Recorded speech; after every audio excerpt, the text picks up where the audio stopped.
خلق انسانیت کے زیر اہتمام لاہور قذافی اسٹیڈیم پلاک میں سیرت نبی کانفرنس کا انعقاد کیا گیا۔ پنجاب بھر کے اسکول، کالج، یونیورسٹی اور مدارس کے طلباء نے حصہ لیا، جس میں نامور لاہور کی مختلف شخصیات نے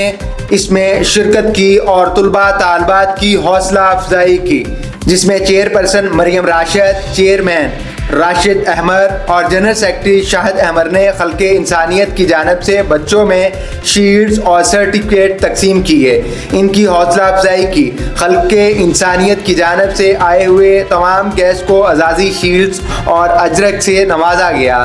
ڈاکٹر جاوید اقبال، ڈاکٹر ندیم شانی، طارق بلوچ صحرائی، شہزاد روشن گیلانی، نوید اسلم ملک، ہمایوں یوسف، حذیفہ اشرف، حذیفہ خالد، حسنین مظہری، زیغم عباس، محمد طیب و دیگر نے شرکت کی۔ اس موقع پر سیرت النبی کے عنوان سے تقریر میں پہلی پوزیشن جناب سید معظم عباس شمسی صاحب نے حاصل کی اور اس کے ساتھ ساتھ منقبت اور نعت کے حوالے سے بھی مختلف طلباء طالبات کو انعامات سے نوازا گیا۔